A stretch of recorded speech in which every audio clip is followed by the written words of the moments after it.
जय हिंद दोस्तों, मेरा नाम है हेमराज और आप देख रहे हैं talk with Hemraj YouTube channel. तो दोस्तों, आपके लिए सबसे बड़ी खुशखबरी है। सीआरपीएफ यानी सेंट्रल रिजर्व पुलिस फोर्स, जिसको हिंदी में कहते हैं केंद्रीय रिजर्व पुलिस बल, में हेड कांस्टेबल, मिनिस्ट्रियल और असिस्टेंट सब इंस्पेक्टर के लिए 1458 पदों पर भर्ती निकाली गई है। यदि आप केवल और केवल 12वीं पास हैं तो आप इसके लिए आवेदन कर सकते हैं। तो दोस्तों, इस वीडियो में हम बात करेंगे कि सिलेक्शन प्रोसेस क्या रहने वाला है, यानी चयन प्रक्रिया क्या रखी गई है, सिलेबस क्या रहेगा, आपको वेतन कितना दिया जाएगा, एज क्राइटेरिया के बारे में डिस्कस करेंगे, क्योंकि सबसे ज्यादा जो कंफ्यूजन रहता है एज क्राइटेरिया को लेकर रहता है, और किस पोस्ट के लिए कितनी वैकेंसी है इसके बारे में भी डिस्कस करेंगे। तो वीडियो को शुरू से लेकर लास्ट तक देखिएगा, और यदि आपको कुछ भी पूछना है आप कमेंट जरूर करिएगा, या आप मेरा टेलीग्राम ग्रुप ज्वाइन कर सकते हैं। टेलीग्राम ग्रुप का लिंक वीडियो के डिस्क्रिप्शन बॉक्स में आपको मिल जाएगा, आप वहां क्लिक करके मेरा टेलीग्राम ग्रुप ज्वाइन कर सकते हैं। तो चलिए दोस्तों, स्टार्ट करते हैं और इसके बारे में थोड़ा डिटेल से जान लेते हैं। तो जैसा आप यहां देख सकते हैं, सीआरपीएफ की तरफ से भर्ती निकाली गई है दोस्तों, ठीक है। 1458 पदों पर भर्ती निकाली गई है। आप यहां देख सकते हैं दोस्तों, 4 जनवरी 2023 से इसके फॉर्म भरना स्टार्ट हो जाएंगे, ठीक है। 4 जनवरी 2023 से इसके फॉर्म भरना स्टार्ट हो जाएंगे और लास्ट डेट 25 जनवरी 2023 रखी गई है, ठीक है।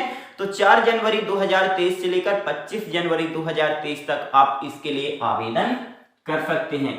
उम्र के बारे में थोड़ा आप यहां ध्यान से समझिएगा दोस्तों। 18 साल से लेकर 25 साल तक के स्टूडेंट यहां आवेदन कर पाएंगे, ठीक है। और आपकी जो एज काउंट की जाएगी, उम्र की गणना जो की जाएगी दोस्तों, वो कब से की जाएगी? 25 जनवरी 2023 से आपकी उम्र की गणना की जाएगी। तो आप इस बात को थोड़ा ध्यान में रखिएगा, ओके।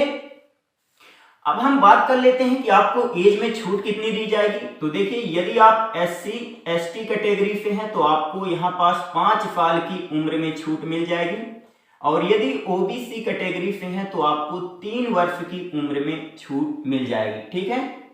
यदि आप OBC कैटेगरी से हैं तो आपको 3 साल की उम्र में छूट मिल जाएगी। और इस भर्ती की सबसे अच्छी बात यह है दोस्तों कि इसमें महिला व पुरुष दोनों आवेदन कर सकते हैं।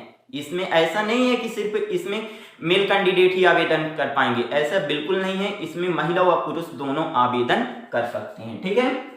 फीस के बारे में बात कर लेते हैं। तो देखिए, जनरल, OBC या EWS कैटेगरी से हैं यदि आप, तो आपकी फीस 100 रुपए लगेगी, और यदि आप SC ST कैटेगरी से हैं या महिला कैंडिडेट हैं तो आपकी फीस 1 भी रुपए नहीं लगेगी, आप निःशुल्क आवेदन कर सकते हैं। तो देखिए, यहाँ फीस भी नहीं लग रही है ना, जो SC ST कैटेगरी से बिलोंग करते हैं। तो इसके बाद आपको कैटेगरी वाइज पोस्ट देखने के लिए मिल जाएगी। तो सबसे पहले हम बात कर लेते हैं ASI स्टेनो के लिए, जिसका ASI का फुल फॉर्म होता है असिस्टेंट सब इंस्पेक्टर, ठीक है। आप थोड़ा ध्यान में रखिएगा। टोटल 143 पोस्ट निकाली गई हैं, जिसमें से जनरल कैटेगरी के लिए 58 पोस्ट हैं, EWS कैटेगरी के लिए 14 पोस्ट हैं, OBC के लिए 39 पोस्ट हैं, SC कैटेगरी के लिए 21 पोस्ट हैं, और ST कैटेगरी के लिए 11 पोस्ट रखी गई हैं, ठीक है। तो आप इसका थोड़ा स्क्रीनशॉट ले लीजिएगा, ओके। इसके बाद देखिए दोस्तों, यदि आप केवल और केवल 12वीं पास हैं तो इसके लिए आवेदन आप कर सकते हैं, ठीक है। यदि आप केवल और केवल 12वीं पास हैं तो आप इसके लिए आवेदन कर सकते हैं। और साथ में यहाँ पास स्टेनो भी मांगी गई है दोस्तों। अब देखिए, स्टेनो में आपका क्या क्या होगा मैं आपको बता देता हूँ। आपका एक तो डिक्टेशन होगा और दूसरा ट्रांसक्रिप्शन होगा। डिक्टेशन कितने मिनट का होगा? देखिए, 10 मिनट का होगा। 80 वर्ड पर मिनट आपकी स्पीड होनी चाहिए, 80 वर्ड पर मिनट आपकी स्पीड होनी चाहिए। 10 मिनट का डिक्टेशन होगा, ओके। ट्रांसक्रिप्शन की अगर बात करें तो इंग्लिश का 50 मिनट का होगा और हिंदी का 65 मिनट का होगा, ठीक है। तो डिक्टेशन और ट्रांसक्रिप्शन होता है आपका स्टेनो में, ठीक है। तो यदि आप 12वीं पास हैं और आपसे स्टेनो आती है तो आप इसके लिए जरूर आवेदन करिएगा। मस्त पोस्ट है दोस्तों, ओके। वेतन कितना दिया जाएगा? 29,200 रुपए से लेकर 92,300 रुपए आपको पर मंथ वेतन दिया जाएगा। तो देखिए, अच्छा खासा वेतन भी आपको दिया जा रहा है। इसके बाद दूसरी पोस्ट के बारे में बात कर लेते हैं। तो हेड कांस्टेबल मिनिस्ट्रियल की पोस्ट निकाली गई है, और सबसे ज्यादा पोस्ट इसी के लिए है दोस्तों। थोड़ा आप यहाँ ध्यान में रखिएगा, 1315 पोस्ट निकाली गई हैं, जिसमें से जनरल कैटेगरी के लिए 532 हैं, ईडब्ल्यूएस कैटेगरी के लिए 132, ओबीसी कैटेगरी के लिए 355 और एससी कैटेगरी के लिए 197 और एसटी कैटेगरी के लिए 99 पोस्ट निकाली गई हैं। ठीक है, तो आप इसका भी थोड़ा स्क्रीनशॉट ले लीजिएगा। ठीक है, यदि आप केवल और केवल 12वीं पास हैं तो आप इसके लिए आवेदन कर सकते हैं और साथ में यहाँ पास टाइपिंग मांगी जाती है दोस्तों। ठीक है, तो आप थोड़ा मेरी बात ध्यान से सुनिएगा, यहाँ पास टाइपिंग में कोई सर्टिफिकेट की जरूरत नहीं पड़ती है। ठीक है, आपसे केवल यदि टाइपिंग आती है तो आप इसके लिए आवेदन कर सकते हैं। ठीक है, सर्टिफिकेट की कोई भी जरूरत नहीं है, क्योंकि मैं पहले एक वीडियो अपलोड किया था तो उसमें बहुत सारे लोग पूछ रहे थे कि क्या टाइपिंग में सर्टिफिकेट की जरूरत पड़ेगी, तो ऐसा बिल्कुल नहीं है। यदि आपसे टाइपिंग आती है तो आप इसके लिए आवेदन कर सकते हैं। तो 12वीं पास हैं और आपसे टाइपिंग आती है तो आप आवेदन कर सकते हैं। अब देखिए, टाइपिंग में यदि आपसे इंग्लिश में टाइपिंग आती है तो आपकी स्पीड जो है तो 35 वर्ड पर मिनट होनी चाहिए, यानी 35 वर्ड पर मिनट होनी चाहिए। यदि आपसे हिंदी में टाइपिंग आती है तो 30 वर्ड पर मिनट होनी चाहिए आपकी स्पीड। ठीक है, अब यहाँ बहुत सारे लोग पूछते हैं दोस्तों कि क्या हमें दोनों लैंग्वेज में टाइपिंग टेस्ट देना पड़ेगा? ऐसा बिल्कुल नहीं है, आपको किसी एक लैंग्वेज में टाइपिंग टेस्ट देना पड़ेगा। यदि आप इंग्लिश चूज करते हैं तो इंग्लिश में देना पड़ेगा, यदि आप हिंदी चूज करते हैं तो हिंदी में, है ना। ये आपके ऊपर डिपेंड करता है कि आपसे किस लैंग्वेज में टाइपिंग आती है ना। यदि आपकी अच्छी खासा स्पीड है इंग्लिश में तो इंग्लिश में देना मैं आपको बेटर समझूंगा कि आप इंग्लिश में दीजिए, है ना। यदि आपसे हिंदी में टाइपिंग आती है तो आप हिंदी में दीजिए, है ना। जिस भी लैंग्वेज में आपसे टाइपिंग आती है आप उसमें दीजिए, लेकिन किसी एक लैंग्वेज में आप दे सकते हैं। ठीक है, आप इस बात को थोड़ा ध्यान में रखें। वेतन आपको 25,500 रुपए से लेकर 81,100 रुपए पर मंथ यहाँ वेतन दिया जाएगा। ओके, अब हम बात कर लेते हैं सिलेक्शन प्रोसेस यानी चयन प्रक्रिया के बारे में। तो देखिए, पहले आपका फिजिकल होगा, है ना, इसके बाद आपका रिटन होगा। पहले आपका फिजिकल होगा, जब आप फिजिकल में क्वालिफाई हो जाएंगे इसके बाद आपका रिटन होगा, मतलब आपका पेपर होगा। उसके बाद स्किल टेस्ट होगा। अब बहुत सारे लोगों को स्किल टेस्ट में कंफ्यूजन है, तो थोड़ा आप यहाँ ध्यान से समझिएगा। यदि आप हेड कांस्टेबल मिनिस्ट्रियल के लिए आवेदन कर रहे हैं तो आपसे टाइपिंग मांगी जाती है ना, आपसे टाइपिंग करवाई जाएगी वहां पास, तो यही आपका स्किल टेस्ट है। ठीक है, यदि आप एएसआई के लिए आवेदन कर रहे हैं तो आपसे स्टेनो मांगी जाती है, जिसमें डिक्टेशन और ट्रांसक्रिप्शन आपसे करवाया जाएगा, तो यही आपका स्किल टेस्ट है।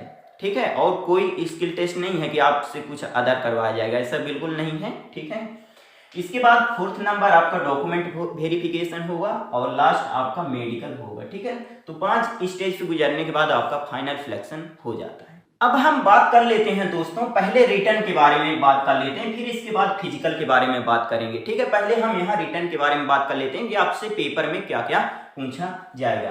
तो देखिए, आपका जो पेपर होगा उसके 2 पार्ट होंगे, पार्ट फर्स्ट और पार्ट सेकंड। तो थोड़ा आप यहाँ ध्यान से समझिएगा।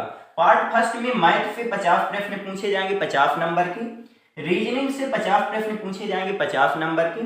और यहाँ पास थोड़ा आप ध्यान से समझिएगा, यदि आप हिंदी का पेपर देना चाहते हैं, ठीक है, तो हिंदी से 50 प्रश्न पूछे जाएंगे। यदि आप इंग्लिश का पेपर देना चाहते हैं तो इंग्लिश से 50 प्रश्न पूछे जाएंगे। ये आपके ऊपर डिपेंड करता है कि आप हिंदी चूज करते हैं कि इंग्लिश। ठीक है, लेकिन किसी एक सब्जेक्ट को आपको चूज करना पड़ेगा यहाँ पास। ठीक है, दोनों को यहाँ नहीं देना है, किसी एक सब्जेक्ट का यहाँ पेपर आपको देना पड़ेगा। ठीक है, तो ये आपके ऊपर डिपेंड करता है।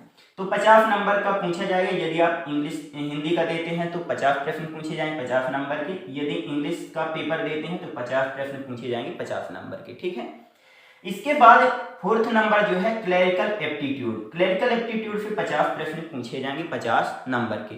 तो टोटल आपका 200 नंबर का यहाँ पेपर होगा और 200 प्रश्न पूछे जाएंगे। ठीक है, और आपको समय दिया जाएगा 1 घंटे 40 मिनट का। ठीक है, यानी 100 मिनट का पेपर आपका होगा यहाँ।